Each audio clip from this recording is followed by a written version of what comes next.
At 0700 on October 4th, 1943, Colonel Hubert Zemke stood on the hard stand at RAF Halesworth, watching mechanics fuel 52 Republic P-47 Thunderbolts for a bomber escort mission deep into Germany.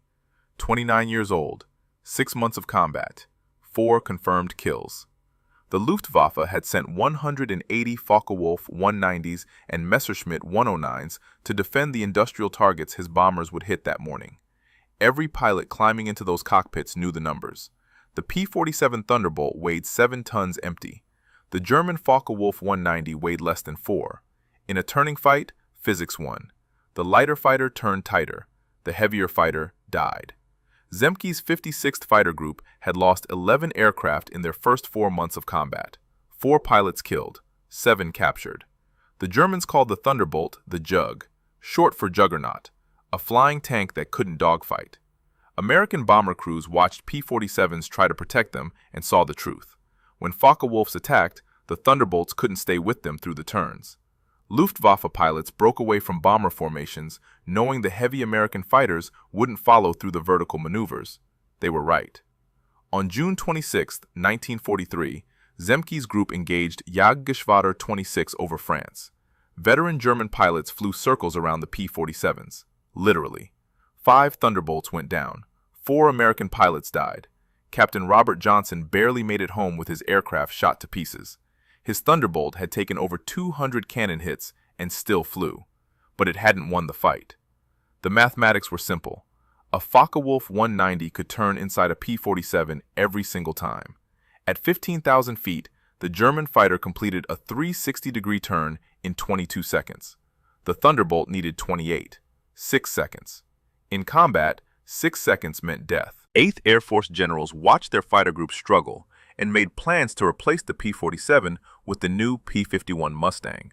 Lighter, faster in level flight, better range. The Thunderbolt program looked like a failed experiment. 5 other fighter groups were scheduled to transition to Mustangs by the end of 1943. But Zemke had spent 2 years testing the P-47 before the war. He knew something the Germans didn't. The Thunderbolt couldn't turn. It could dive. The massive Pratt & Whitney R2800 double wasp engine generated 2,000 horsepower. The thick wing and heavy airframe stayed stable at speeds that would tear apart a Focke-Wulf. In a vertical dive, nothing in the Luftwaffe could catch a Thunderbolt. Zemke stopped trying to fight the war the Germans expected. He developed new tactics built around the P-47's actual strengths: height advantage, diving attacks, hit and run, never turn with the enemy, dive through the formation, use speed and momentum, zoom back to altitude, attack again. The 56th Fighter Group practiced these tactics through the summer of 1943. Dive bombing runs on ground targets, high-speed gunnery passes, energy management. Every pilot learned to think in 3 dimensions. Use altitude like currency, trade height for speed, trade speed for position. Never get slow, never try to turn. By September, Zemke's pilots were ready. But 8th Air Force bomber losses were accelerating. On September 17th, missions to French targets cost 8 B-17s. German fighters hit the formations before American escorts arrived. The bombing campaign was failing. October 4th would be different. Zemke planned to put his new tactics into full combat test. 52 P-47s, all diving from altitude, all using speed instead of turning, all trusting the mathematics he had calculated. If you want to see how Zemke's diving tactics worked against the Luftwaffe, please hit that like button. It helps us share more stories like this one. Subscribe if you haven't already. Back to Zemke. The mission brief that morning included one detail that changed everything. The bomber stream would fly at 22,000 feet. Zemke positioned his Thunderbolts at 30,000, 8,000 feet above the bombers, 8,000 feet of potential energy ready to convert into diving speed. By noon, his 56th Fighter Group would either prove the P-47 could win or watch their bombers burn. German radar stations tracked the American formation, crossing the Dutch coast at 0930 hours. Luftwaffe controllers scrambled Jagdgeschwader 1 and Jagdgeschwader 26 to intercept. 73 Focke-Wulf 190s climbed toward the American bomber formation. German pilots expected what they always saw: American fighters flying tight formation alongside the B-17s, easy targets when forced to maneuver slowly to stay with the bombers. But Zemke's 56th Fighter Group wasn't escorting the bombers. They were hunting 8,000 feet above them. At 0952, Zemke spotted the German formation assembling 15 miles ahead of the bombers at 18,000 feet. The Focke-Wulfs were climbing into attack position. Standard Luftwaffe doctrine: gain altitude advantage, dive through the bomber formation, use speed to escape before the escorts react. Zemke rolled his P-47 into a 70-degree dive. 51 Thunderbolts followed, 7 tons of aircraft and ammunition accelerating toward terminal velocity. The massive propeller bit into the thin air. The double Wasp engine roared at full military power. Airspeed needles climbed past 300 miles per hour, past 350, past 400. The German fighters never looked up. They were focused on the bombers below them.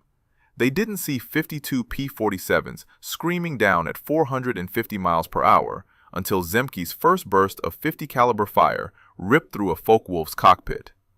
The German pilot never pulled out of his climb. What happened next lasted 90 seconds. 51 more Thunderbolts dove through the German formation at speeds the Focke-Wulfs couldn't match. Each P-47 carried 8 Browning M2 machine guns. Each gun fired 800 rounds per minute. The combined firepower of the group put 68,000 rounds into the sky every 60 seconds. German pilots tried to brake, tried to turn, tried to dive away, but the physics were wrong. A Focke-Wulf at 400 miles per hour couldn't pull out of a dive as quickly as the heavier P-47. The Thunderbolt's thick wing and massive structure handled the G-forces better. German pilots blacked out trying to match the American turn rates. Or their aircraft came apart under the stress. Zemke's wingman, Lieutenant Walter Cook, watched a Focke-Wulf try to dive away from his attack. The German pilot pushed his stick forward. His fighter went vertical. Cook stayed with him. At 500 miles per hour, the Focke-Wulf's right wing folded backward and tore off. The wreckage tumbled toward the Dutch farmland below. The remaining Thunderbolts didn't dogfight. They didn't try to turn with the Germans. Each pilot made one high-speed pass, fired, dove through, then used their remaining speed to climb back to altitude for another attack. Zemke had calculated this exactly. The Thunderbolt's engine produced enough power to regain 8,000 feet in 4 minutes. 4 minutes. Then they could dive again. The German formation scattered. Focke-Wulf pilots who moments before were preparing to attack B-17s now fought for their own survival. They couldn't climb fast enough to escape the diving Thunderbolts. They couldn't dive fast enough to outrun them. They couldn't turn because the P-47s never committed to turning fights. By 10:03, 11 minutes after the first attack, the sky above the bomber stream was empty of German fighters.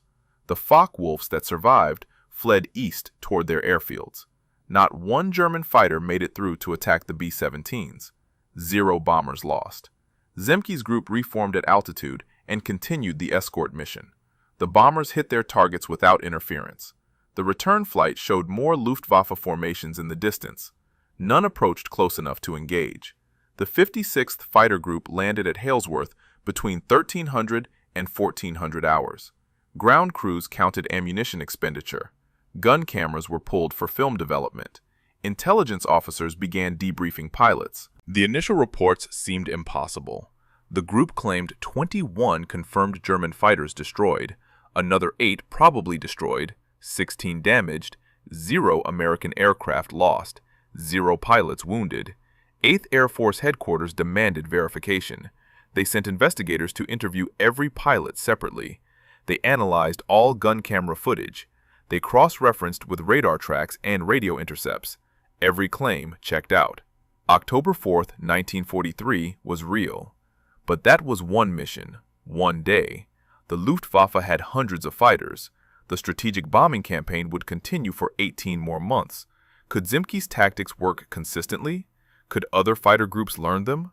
Could the P-47 actually win the air war over Europe? 3 weeks later, the 56th Fighter Group would answer those questions in a way that terrified the Luftwaffe. October 1943 became the 56th Fighter Group's proving ground. 8th Air Force scheduled maximum effort bomber missions every day weather permitted. Bremen, Munster, Wilhelmshaven, Düren. industrial targets deep in Germany. Each mission drew massive Luftwaffe response. October 8th, escort to Bremen. The group intercepted 40 Messerschmitt 109s, forming up to attack the bomber stream. Same tactics: high-altitude position, diving attacks. 6 German fighters destroyed, 0 American losses. October 10th, Munster raid. 60 Focke-Wulfs attempted to break through to the bombers. Zemke's pilots hit them in 3 successive diving passes. 9 confirmed kills, 2 probables. The bombers completed their mission without losing a single aircraft to fighter attack. October 14th was different. 8th Air Force launched the 2nd Schweinfurt raid. 291 B-17s targeted ball-bearing factories critical to German war production. The Luftwaffe threw everything available into defending Schweinfurt. Over 300 fighters, every available Geschwader. This was the decisive battle both sides knew was coming. Zemke wasn't flying that day. He was at 8th Air Force headquarters receiving the British Distinguished Flying Cross. His deputy commander, Lieutenant Colonel David Schilling, led the 56th into combat. Schilling followed Zemke's tactics exactly. Position high. Wait for the German formations to commit. Dive through them at maximum speed. But the scale of the battle overwhelmed every escort group. Too many German fighters, not enough American escorts. The math didn't work. 68 B-17s went down. 680 American airmen killed or captured in one afternoon. The Schweinfurt raid became the worst single-day loss of the war for 8th Air Force. The 56th Fighter Group claimed 16 German fighters destroyed that day, more than any other escort group. But it wasn't enough. The bombers kept burning. The strategic bombing campaign looked finished. American losses were unsustainable. German fighter production was accelerating. The daylight bombing offensive was failing. October 20th, 4 days after Schweinfurt, 8th Air Force commanders debated suspending deep penetration raids until long-range P-51 Mustangs arrived in sufficient numbers. Some generals argued the P-47 had proven inadequate for bomber escort regardless of tactics. The aircraft was too short-ranged, too heavy, too limited. Then the weather cleared over northern Germany. 8th Air Force launched another maximum effort mission. Düren Railway Yards. The 56th Fighter Group took off from Hillsworth at 0830. Zemke was back in command. The mission followed the new doctrine exactly. The group positioned at 32,000 feet, 10,000 feet above the bomber stream. German fighters rose to meet the B-17s. Zemke counted 73 contacts. Jagdgeschwader 26 and elements of Jagdgeschwader 3, some of the Luftwaffe's most experienced pilots. The German formation leader was Major Wilhelm Ferdinand Galland, younger brother of Luftwaffe General Adolf Galland. 55 confirmed victories, 7 years of combat experience. He had fought in Spain, Poland, France, and Russia. He knew every fighter tactic the Luftwaffe taught. Galland positioned his Gruppe for a classic bounce attack on the bombers. His fighters held altitude advantage over the B-17s. His pilots were in perfect formation. They began their diving attack at 10:45. Zemke was already diving. His 52 Thunderbolts had 2,000 feet more altitude than the German formation. They hit Galland's Gruppe from above and behind at 470 miles per hour. The German pilots never saw them coming. The combat lasted 7 minutes. 17 German fighters went down in that window. Galland's Focke-Wulf took multiple 50 caliber hits in the engine and cockpit. His aircraft went into an uncontrolled spin at 23,000 feet. Major Wilhelm Ferdinand Galland did not survive. The Luftwaffe lost one of its most experienced fighter leaders in a battle that lasted less time than it takes to boil water. By October 31st, the 56th Fighter Group had flown 9 major combat missions in 1 month. Their confirmed kill total for October was 39 German aircraft destroyed. The group that couldn't dogfight had become the highest-scoring fighter group in 8th Air Force.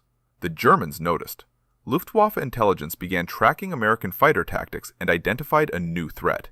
They called it the Amerikanische Sturztaktik, the American diving tactic, and they had no counter for it. November 1943. Luftwaffe Jagdgeschwader commanders held emergency conferences across occupied Europe. The Americans had changed something fundamental. German fighter pilots reported P-47s attacking from impossible altitudes at speeds their aircraft couldn't match. Traditional intercept tactics weren't working. Luftwaffe doctrine had dominated European skies for 4 years. Gain altitude, position above the enemy, dive through with speed advantage. The tactic had destroyed Polish, French, British, and Russian aircraft by the thousands. Now the Americans were using it better. Major Gunther Rahl commanded Jagdgeschwader 11, 275 confirmed victories, one of Germany's most successful fighter pilots. He studied the 56th Fighter Group's tactics and identified the problem. The P-47 pilots weren't escorting bombers, they were hunting fighters. They ignored the B-17s and went after the Luftwaffe formations before they could attack. German fighter controllers tried adapting. They sent formations in at different altitudes, some high, some low, some from the flanks. The goal was to force the American escorts to split their forces, divide their attention, create openings for bomber attacks. It didn't work. Zemke positioned his squadrons in vertical layers, one squadron at 30,000 feet, second at 28,000, third at 26,000. When Germans came high, the top squadron dove. When Germans came low, the bottom squadron dove. The middle squadron covered both. Every P-47 maintained enough altitude advantage to accelerate into attack speed. November 5th, mission to Munster. Jagdgeschwader 1 attempted a coordinated attack with 30 Focke-Wulfs approaching the bombers from multiple directions simultaneously. Zemke's group intercepted all 3 formations before they reached firing range. 14 German fighters destroyed. The bombers lost 0 aircraft to fighter attack. Flak got 2 B-17s. Fighters got none. The Luftwaffe began avoiding areas where the 56th Fighter Group operated. German controllers listened to radio traffic and identified Zemke's call signs. When they heard his group in the area, they directed their fighters to different sectors. Better to miss an attack opportunity than lose experienced pilots. By late November, 8th Air Force Headquarters recognized what was happening. Other fighter groups flying P-47s weren't achieving the 56 results. The 4th Fighter Group, the 78th Fighter Group, the 352nd. All good units, all competent pilots, none matching Zemke's kill ratios. 8th Air Force Commander General Ira Eaker ordered Zemke to brief all P-47 groups on his tactics. December 8, 1943, Kings Cliff Airfield. Every fighter group commander in 8th Air Force attended. Zemke spent 4 hours explaining the mathematics. The P-47 couldn't turn. Accept that. Don't try to dogfight. Use altitude. Convert height to speed. Hit fast. Disengage fast. Climb back to altitude. Repeat. Never get slow. Never turn with the enemy. Think vertically, not horizontally. Some group commanders resisted. They had trained their pilots in traditional dogfighting, turning combat, close-in maneuvering. Zemke was telling them everything they knew was wrong for the Thunderbolt. The aircraft couldn't do what fighter doctrine required, so change the doctrine. Colonel Don Blakesley commanded the 4th Fighter Group. His unit was scheduled to transition to P-51 Mustangs in January 1944. He asked Zemke if the diving tactics would work for Mustangs too. Zemke said yes. Every fighter benefited from altitude advantage and high-speed attacks. But the P-47 needed those tactics. The Mustang had options. The Thunderbolt didn't. December 22nd, the 56th Fighter Group escorted bombers to Osnabrück. Heavy overcast, poor visibility. German fighters attacked from inside cloud layers. The ambush tactics eliminated American altitude advantage. 8 P-47s took damage, 1 pilot killed, 2 captured. The mission showed the limitations. When weather forced low-altitude operations, the Thunderbolt's advantages disappeared. But clear weather dominated Northern Europe through January and February 1944. Perfect conditions for high-altitude operations. The strategic bombing campaign accelerated. Big Week was coming. 6 consecutive days of maximum effort raids against German aircraft factories. Every available bomber, every available escort, the largest air battle in history. The 56th Fighter Group would fly all 6 days.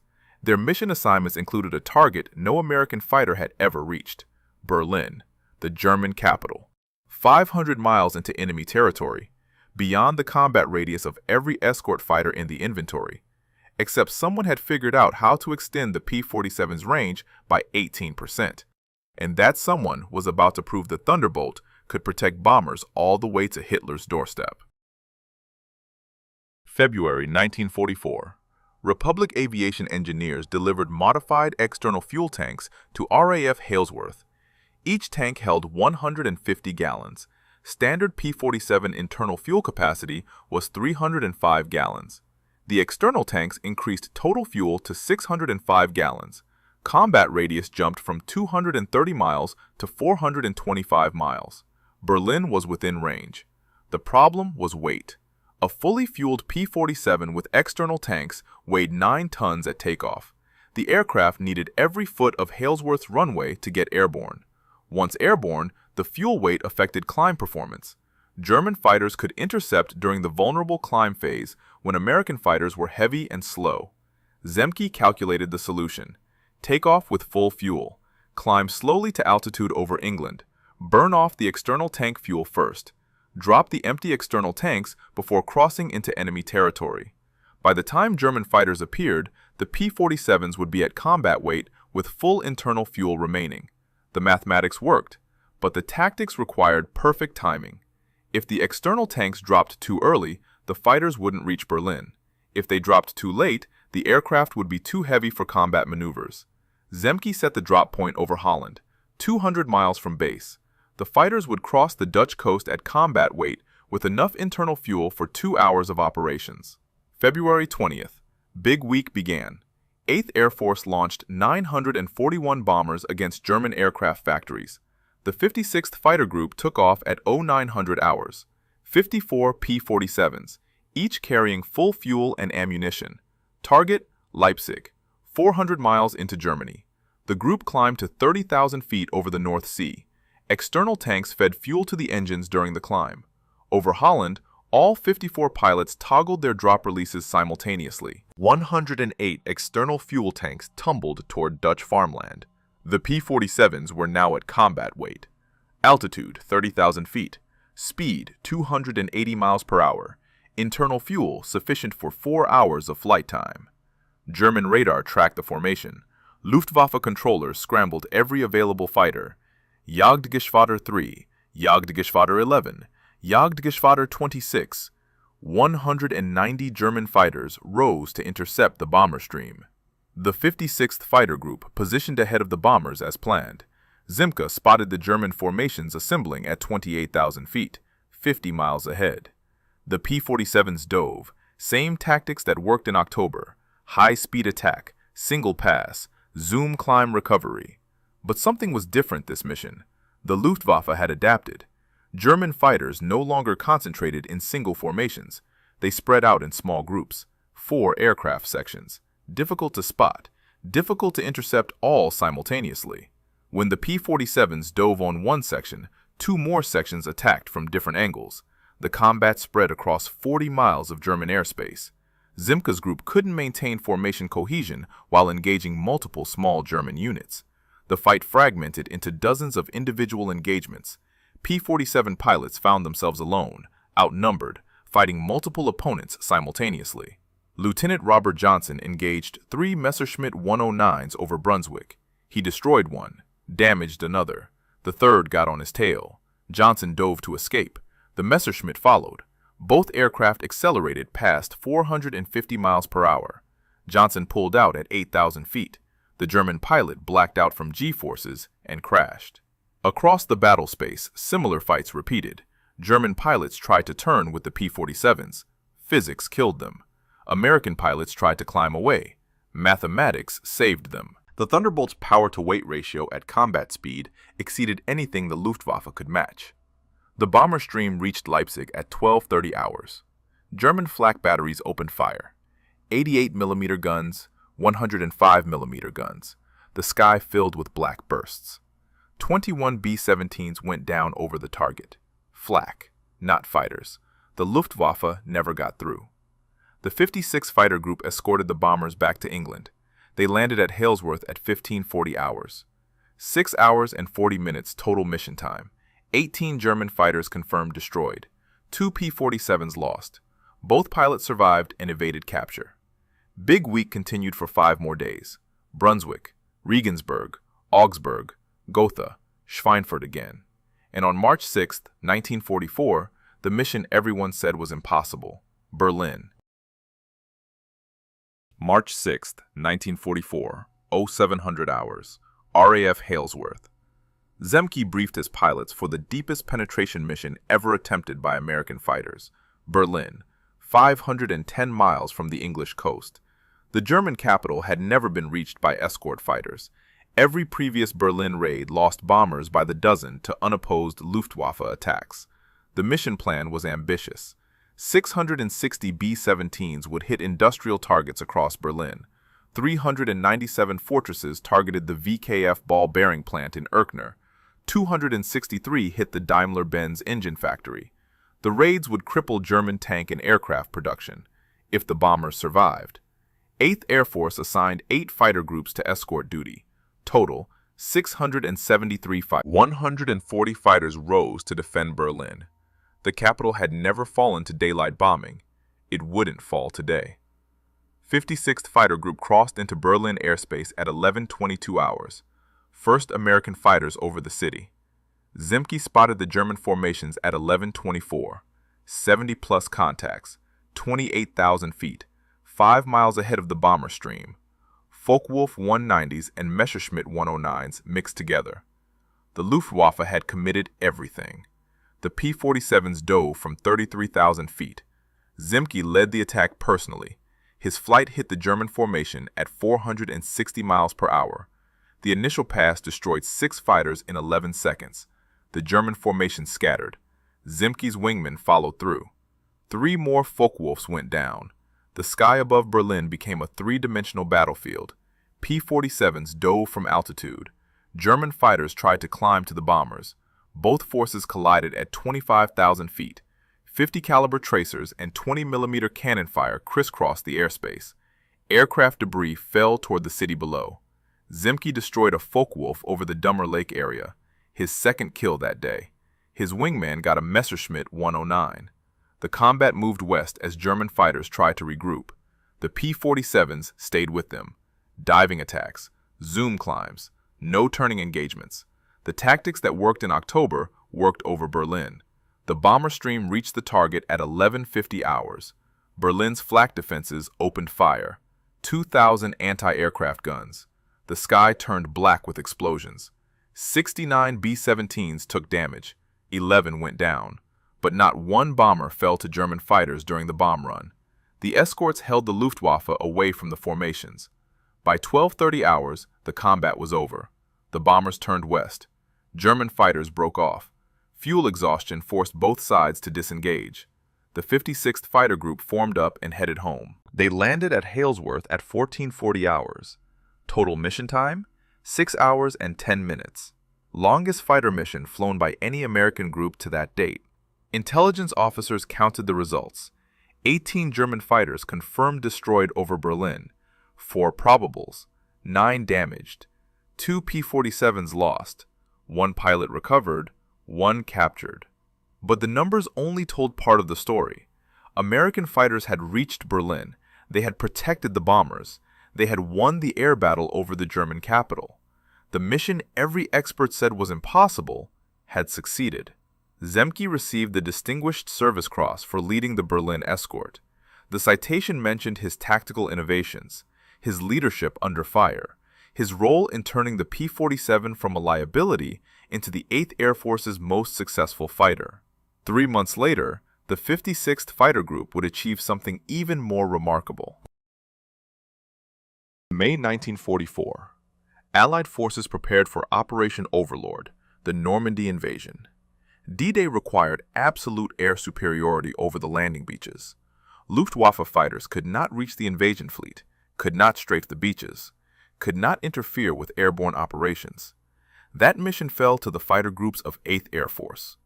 The 56th Fighter Group moved to Boxted Airfield in Essex, closer to the French coast, better positioned for round-trip missions to Normandy. Their assignment was clear. Sweep ahead of the bombers, destroy German fighters before they reached the invasion zones, maintain constant patrols over the channel. May 8th through June 5th, The group flew 32 missions in 29 days: fighter sweeps, bomber escorts, armed reconnaissance, ground attack. The tempo exceeded anything from 1943. Pilots flew 6 days per week, sometimes twice per day. Everyone was exhausted. Everyone kept flying. June 6th, D-Day. The 56th launched at 0430 hours. First wave, 51 P-47s swept the French coast ahead of the invasion fleet. Their mission? Destroy any German aircraft attempting to reach the beaches. Not one Luftwaffe fighter would get through. The sky over Normandy at dawn was empty of German aircraft. The Luftwaffe had pulled back from coastal airfields days earlier. Allied intelligence knew they were positioning for counterattacks once the invasion began. The 56th flew toward those inland airfields. If German fighters wouldn't come to them, they would go to the Germans. At 0620 hours, Zemke spotted aircraft taking off from an airfield near Ivry. Focke-Wulf 190 scrambling to meet the invasion. The P-47s attacked the airfield during the takeoff sequence. German fighters were most vulnerable while accelerating down the runway. Heavy, slow, unable to maneuver. The attack destroyed 9 Focke-Wulfs on the ground. 4 more were shot down during takeoff. The remaining German fighters aborted their mission and scattered. Not one reached the invasion beaches. The 56th returned to Boxted at 0915 hours, refueled, rearmed, launched again at 1100 hours. Second mission of D-Day. Armed reconnaissance over the Falaise area. The group intercepted German fighter bombers attempting to reach Allied positions. Junkers 88s, Focke-Wulf 190 fighter bombers, Messerschmitt 110 night fighters pressed into daylight service. The Luftwaffe was throwing everything available into stopping the invasion. By sunset on June 6th, the 56th Fighter Group had flown 97 individual sorties. They claimed 23 German aircraft destroyed, 15 on the ground, 8 in the air, 0 American losses. The invasion succeeded partly because German fighters never reached the beaches in significant numbers. But June 6th was one day. The campaign continued through June, July, and August. The 56th flew constant missions supporting the breakout from Normandy. They strafed German convoys, destroyed fuel depots, attacked rail yards. The P-47's 850 caliber machine guns proved devastating against ground targets. Armor-piercing incendiary ammunition penetrated truck engines, fuel tanks, and locomotives. August 12, 1944. Zemke received orders to transfer to the 479th Fighter Group, a struggling unit equipped with P-38 Lightnings converting to P-51 Mustangs. 8th Air Force needed Zemke to rebuild them. His time with the 56th was over. Lieutenant Colonel David Schilling assumed command. Schilling had flown with the group since January 1943. He understood Zemke's tactics completely. The transition was seamless. The group's performance never declined. Under Schilling, the 56th continued operations through the end of 1944 and into 1945. Battle of the Bulge, crossing the Rhine, the final push into Germany. The group flew its last combat mission on April 21, 1945, 18 days before Germany surrendered. When the Air Force Historical Research Agency compiled final statistics, the 56th Fighter Group's record was undeniable. 2 years of combat operations, 447 missions flown, 19,391 sorties, 64,302 hours of combat flight time, 677.5 German aircraft destroyed in air-to-air combat, the highest aerial victory total of any fighter group in 8th Air Force, 100 more victories than the second-place group. The only fighter group in the European theater that flew the same aircraft type from first mission to last mission. The P-47 Thunderbolt that German pilots called too heavy for combat had destroyed more Luftwaffe fighters than any other American aircraft, not because the airframe changed, because the tactics changed. Zemke's diving attacks, his altitude discipline, his refusal to dogfight, his mathematical approach to aerial combat. These innovations transformed the strategic bombing campaign. They made D-Day possible. They won the air war over Europe. And it all started with one realization. The P-47 couldn't turn. So stop trying to make it turn. Zemke transferred to the 479th Fighter Group on August 12, 1944. His new unit flew P-51 Mustangs. Different aircraft, same tactics. Height advantage, diving attacks. Speed over maneuverability.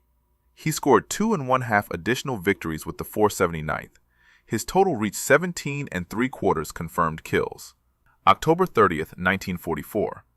Zemke led a mission over Germany in deteriorating weather. Severe turbulence. His P-51's wings separated at 18,000 feet. He bailed out. Evaded for 3 days. German troops captured him on November 2nd. He spent the remainder of the war in Stalag Luft 1 as senior Allied officer, responsible for 9,000 prisoners. But the 56th Fighter Group didn't need Zemke anymore. His tactics had become doctrine. Every pilot in the group understood the mathematics. Every new replacement learned the system. The unit's success continued under Schilling's command through the final 7 months of the war. The group produced 39 fighter aces, more than any other 8th Air Force fighter group. Lieutenant Colonel Francis Gabreski scored 28 victories with the 56th, the highest total of any American pilot in the European theater. Captain Robert Johnson finished with 27. Colonel David Schilling claimed 22 1/2. Major Walker Mahurin got 20 3/4. These weren't lucky pilots. They were disciplined tacticians who understood physics. They knew their aircraft's capabilities. They refused to fight the enemy's fight. They made the Luftwaffe fight their fight, and the Luftwaffe lost. By April 1945, other P-47 groups across 8th Air Force had adopted variations of Zemke's tactics. The 78th Fighter Group, the 352nd, the 353rd. Combined, P-47 Thunderbolt groups destroyed over 2,000 German aircraft in air-to-air combat. The supposedly obsolete fighter became the most successful American aircraft in the European theater. The strategic bombing campaign succeeded because fighters like the P-47 made it succeed. Bomber losses declined from 20% per mission in 1943 to less than 2% by 1945. German industrial production collapsed. Ball bearing factories, aircraft plants, oil refineries, tank factories, all destroyed by bombers protected by escorts that finally worked. Zemke survived the war, returned to the United States in May 1945, remained in the Air Force until 1966, retired as a full colonel. He never received a general's star, despite leading one of the most successful fighter groups in American history. Some said his outspoken criticism of senior officers cost him promotion. Others said the Air Force preferred leaders who didn't question doctrine. But Zemke changed warfare, regardless of his rank. His mathematical approach to aerial combat influenced fighter tactics for the next 30 years. Vietnam-era F-4 Phantom pilots used energy management tactics derived directly from Zemke's P-47 doctrine. Height advantage, speed advantage, boom and zoom. The principles remained valid even as aircraft speeds doubled and tripled. The 56th Fighter Group disbanded in October 1945, reformed in 1946, served through the Cold War, flew F-86 Sabres in air defense missions, converted to F-100 Super Sabres, then F-4 Phantoms. Today, the unit trains F-16 pilots at Luke Air Force Base in Arizona. The Wolfpack continues. If this story moved you the way it moved us, do me a favor, hit that like button. Every single like tells YouTube to show this story to more people. Hit subscribe and turn on notifications. We're rescuing forgotten stories from dusty archives every single day. Stories about pilots and commanders who saved lives with tactics, mathematics, and discipline. Real people, real heroism. Drop a comment right now and tell us where you're watching from. Are you watching from the United States, United Kingdom, Canada, Australia? Our community stretches across the entire world. You're not just a viewer, you're part of keeping these memories alive. Tell us your location. Tell us if someone in your family served. Just let us know you're here. Thank you for watching. And thank you for making sure Hub Zemke and the 56th Fighter Group don't disappear into silence. These men deserve to be remembered, and you're helping make that happen.